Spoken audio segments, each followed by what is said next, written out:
শুধুমাত্র ময়দা আর সুজি দিয়ে বিকেলে নাস্তে দার মজাদার একটি বিস্কিট তৈরি করে নিলাম কোনো রকম ঝামেলা ছাড়াই। আসসালামু আলাইকুম এভরিওয়ান, সবাই কেমন আছেন? আশা করি সবাই খুব ভালো আছে। চলে এলাম আপনাদের মাঝে নতুন একটি রেসিপি নিয়ে। আজকে তৈরি করেছি ভীষণ মজাদার একটি বিস্কিট। বিকেলের নাস্তায় মজাদার বিস্কিটটা কিভাবে তৈরি করবেন সেই রেসিপিটা আজকে আপনাদের সঙ্গে শেয়ার করবো। তো বেশি কথা না বাড়িয়ে চলুন মূল রেসিপিটি দেখে নেই। বিস্কিট তৈরি করার জন্য প্রথমে একটি মিক্সিং বোলের মধ্যে দিয়ে দিচ্ছি নর্মাল টেম্পারেচারে রাখা একটি মুরগির ডিম। ফ্রিজে থেকে থাকলে আধা ঘন্টা আগে বের করে রাখবেন। আর সাথে দিয়ে দিচ্ছি চিনি। এখানে আমি হাফ কাপ পরিমাণ চিনি দিয়ে দিচ্ছি, আপনাদের স্বাদ মতন কমিয়ে বাড়িয়ে দিতে পারবেন। আর সাথে দিয়ে দিচ্ছি হাফ চা চামচ পরিমাণ লবণ। এবার একটি হ্যান্ড উইক্সের মাধ্যমে ডিমের সঙ্গে চিনিগুলো খুব ভালোভাবে নেড়ে মিশিয়ে চিনিগুলো একদম গলিয়ে নিতে হবে। হ্যান্ড উইক্সের মাধ্যমে দেখতেই পাচ্ছেন ডিপ থেকে কিন্তু খুব সুন্দরভাবে ফোম ক্রিয়েট করে নিয়েছি। আর সাথে কিন্তু চিনিগুলো খুব ভালোভাবে গলে গিয়েছে। তো এরপর কিন্তু আমার সবগুলো উপকরণ খুব ভালোভাবে গলিয়ে নেওয়া হয়ে গিয়েছে। এবার হ্যান্ড উইক্সটা আমি তুলে নিচ্ছি। এবার এই ডিমের মিশ্রণের মধ্যে দিয়ে দিচ্ছি রান্নার সয়াবিন তেল। এখানে আমি 1/4 কাপ পরিমাণ তেল দিয়ে দিচ্ছি। সাথে ডিমের মিশ্রণের মধ্যে দিয়ে দিচ্ছি অল্প পরিমাণে ভ্যানিলা এসেন্স, যাতে করে কিন্তু ডিম থেকে কোনো প্রকার গন্ধ আসবে না। এবার খুব ভালোভাবে হ্যান্ড উইক্সের মাধ্যমে ডিমের মিশ্রণের সঙ্গে নেড়ে মিশিয়ে নিচ্ছি। ডিমের মিশ্রণটা যতটা পরিমাণে ফোম ক্রিয়েট করা হবে ততই কিন্তু বিস্কিটগুলো ফুলকে এবং সফট হবে। তো এই পর্যায়ে দেখতেই পাচ্ছেন খুব ভালোভাবে আমার গলিয়ে নেওয়া হয়ে গিয়েছে। এবার এই ডিমের মিশ্রণের মধ্যে কিছু শুকনো উপকরণ দিয়ে দিচ্ছি। তো এখানে প্রথমেই দিয়ে দিচ্ছি ময়দা। এখানে আমি হাফ কাপ, সাথে হাফ কাপ থেকে আরেকটু কম পরিমাণ করে ময়দা দিয়ে দিচ্ছি। সাথে দিয়ে দিচ্ছি সুজি। এখানে আমি 2 টেবিল চামচ পরিমাণ সুজি দিয়ে দিচ্ছি। সাথে এর মধ্যে দিয়ে দিচ্ছি হাফ চা চামচ পরিমাণ বেকিং পাউডার। এবার একটি প্যাচুলারের সাহায্যে ডিমের মিশ্রণের সঙ্গে সবগুলো শুকনো উপকরণ খুব ভালোভাবে নেড়ে মিশিয়ে নিব।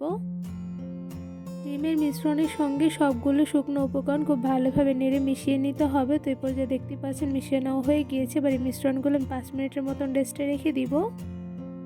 মিশ্রণগুলো 5 মিনিটের মতন রেস্টে রেখে দেওয়ার পর দেখতেই পাচ্ছেন আঠালো ভাবটা চলে গিয়েছে। এরপর যে হাতে অল্প পরিমাণে রান্নার তেল লাগিয়ে খুব ভালোভাবে মিশ্রণগুলো আমি মুথে নিয়েছি। তো এরপর যে দেখতেই পাচ্ছেন খুব সুন্দরভাবে একটি ডো তৈরি করে নিয়েছি। এবার ডো থেকে আমি ছোট সাইজ করে দুটো লিচি কেটে নিচ্ছি। এবার এই ছোট সাইজের ডো দিয়ে বিস্কিট তৈরি করে নিব। একটি রুটি বেলার ফিরের উপরে দিয়ে দিচ্ছি অল্প পরিমাণে ময়দা, এতে করে কিন্তু ডোটা একদমই নিচে লাগবে না। তো এরপর যে আমি ছোটো সাইজের ডোটা হাতের সাহায্যে খুব ভালোভাবে চেপে চেপে একটি গোল রুটি তৈরি করে নিব। হাতের সাহায্যে রুটিটা খুব ভালোভাবে চেপে চেপে গোল শেপ করে তৈরি করে নিয়েছি। তো এখানে রুটিটা আমি কতটুকু পরিমাণে মোটা রেখে তৈরি করে নিয়েছি আশা করি দেখেই বুঝতে পারছেন। এবার একটি কুকি কাটার নিয়ে নিয়েছি। এখানে আমি ফুলের ডিজাইন একটি কুকি কাটার নিয়ে ছোট ছোট সাইজ করে রুটিটা কেটে নিব। বিস্কিট তৈরি করার সময় যে কোনো কুকি কাটারের ডিজাইন দিয়ে কিন্তু রুটিটা কেটে নেওয়া যাবে। তো এখানে আমি ফুলের ডিজাইনে কেটে নিয়েছি, আপনারা চাইলে কিন্তু যে কোনোভাবে কিন্তু ডিজাইন করে নিতে পারেন। তো এরপর যা দেখতেই পাচ্ছেন ছোট ছোট সাইজ করে আমি ফুলের ডিজাইনে অনেকগুলো বিস্কিট তৈরি করে নিয়েছি। এবার এখান থেকে একটা একটা করে বিস্কিটগুলো তুলে নিচ্ছি। আর এদিকে দেখতে পাচ্ছেন মাশাআল্লাহ দেখতে কিন্তু খুবই সুন্দর হয়েছে। দুটো সাইডে কিন্তু দেখতে মাশাআল্লাহ খুবই সুন্দর লাগছে। এবার সেমভাবে রুটি থেকে বাকি সবগুলো ছোট ছোট সাইজের বিস্কিটগুলো একটা একটা করে তুলে নিচ্ছি। রুটিগুলো আলতো হাতে একটু সরিয়ে দেন, ছোটো সাইজের পিঠাগুলো তুলে নিতে হবে না, তবে পিঠাগুলো কিন্তু ভেঙে যেতে পারে। তো এরপর যা দেখতেই পাচ্ছেন রুটি থেকে একটা একটা করে সবগুলো পিঠা আমি সেমভাবে তুলে নিয়েছি। এবার যে অবশিষ্ট রুটিগুলো রয়েছে সেগুলো আমি রেখে দেব পরবর্তীতে আরও কিছু বিস্কিট তৈরি করে নেওয়ার জন্য। একদম সহজভাবে কোনো রকম ঝামেলা ছাড়াই ফুলের ডিজাইনে কুকি কাটার দিয়ে আমি অনেকগুলো বিস্কিট তৈরি করে নিয়েছি। এবারে বিস্কিটের উপরে একটি কাঁটা চামচ নিয়েছি ও ডিজাইন করে নেওয়ার জন্য। তো এরপর যা দেখতেই পাচ্ছেন কাঁটা চামচ দিয়ে উপর থেকে আমি খুব সুন্দরভাবে ডিজাইন করে নিচ্ছি। বিস্কিটগুলো কিন্তু এমনিও ভাজা যায়, বাট কাঁটা চামচ দিয়ে একটু ডিজাইন করে সেক্ষেত্রে দেখতে কিন্তু বেশ সুন্দর হয়। তো এরপর যা দেখতেই পাচ্ছেন একটা একটা করে সবগুলো বিস্কিটের উপরে আমি কাঁটা চামচ দিয়ে সেমভাবে ডিজাইন করে নিচ্ছি। কাঁটা চামচের সাহায্যে সবগুলো বিস্কিট একটা একটা করে উপর থেকে খুব সুন্দর ডিজাইন করে নিয়েছি। তো এরপর যে দেখতে পাচ্ছেন মাশাআল্লাহ দেখতে কিন্তু খুবই সুন্দর হয়েছে। এবার এই সবগুলো বিস্কিট আমি গরম তেলের মধ্যে খুব সুন্দর কালার করে ভেজে নিব। বিস্কিট ভাজার জন্য প্রথমে একটি প্যানের মধ্যে দিয়ে দিচ্ছে রান্নার সয়াবিন তেল পরিমাণ অনুযায়ী।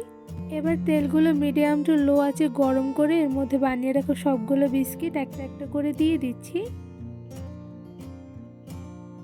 গরম তেলের মধ্যে একটা একটা করে সবগুলো বিস্কিট দিয়ে দেওয়া হয়ে গিয়েছে। এবার মিডিয়াম আছে কিছুক্ষণ সময় নিয়ে বিস্কিটগুলো ভেজে নিব। চুলার আঁচ মিডিয়াম টু লোতে রেখে কিছুক্ষণ সময় নিয়ে বিস্কিটগুলো ভেজে নিয়েছি। তো এরপর যে একটা সাইডে কিন্তু হালকা কালার চলে এসেছে। এরপর যে একটা চামচের সাহায্যে একটা একটা করে বিস্কিটগুলো উল্টে নিচ্ছি। এই ময়দা আর সুজির বিস্কিটগুলো ভাজতে কিন্তু খুব একটা বেশি সময় লাগে না, কিন্তু চুলার আঁচটা একদম মিডিয়াম টু লোতে রেখে একটু বেশি সময় নিয়ে ভেজে নিতে হবে, তাহলে কিন্তু উপর থেকে ভীষণ পরিমাণে মুচমুচে আর ভেতর থেকে খুবই সফট এবং ফুলকো হবে। মিডিয়াম টু লো আঁচে কিছুক্ষণ সময় নিয়ে বিস্কিটগুলো উল্টে পাল্টে ভেজে নিলে কিন্তু খুব সুন্দর কালার চলে আসে। তো এই পর্যায়ে দেখতেই পাচ্ছেন বিস্কিটের দুটো সাইডে কিন্তু খুব সুন্দর কালার চলে এসেছে। তো এই পর্যায়ে আমি বিস্কিটগুলো আরও কিছুটা সময় নিয়ে গোল্ডেন ব্রাউন কালার করে ভেজে নিব। সবগুলো বিস্কিট কিছুক্ষণ সময় নিয়ে উল্টে পাল্টে খুব সুন্দর গোল্ডেন ব্রাউন কালার করে ভেজে নিয়েছি। তো এরপর যা দেখতে পাচ্ছেন বিস্কিটগুলো কিন্তু আমার খুব ভালোভাবে ভেজে নেওয়া হয়ে গিয়েছে। এরপর যে একটা ছাঁকনির সাহায্যে ছেঁকে সবগুলো বিস্কিট আমি তুলে নিচ্ছি। সবগুলো বিস্কিট গোল্ডেন ব্রাউন কালার করে ভেজে নেওয়ার পর দেখতেই পাচ্ছেন মাশাআল্লাহ দেখতে কিন্তু খুবই সুন্দর হয়েছে, আর সাথে বিস্কিটগুলো কিন্তু ভীষণ পরিমাণে ফুলকো হয়েছে। এবার এই সবগুলো বিস্কিট একটি ঝুড়িতে তুলে নিচ্ছি।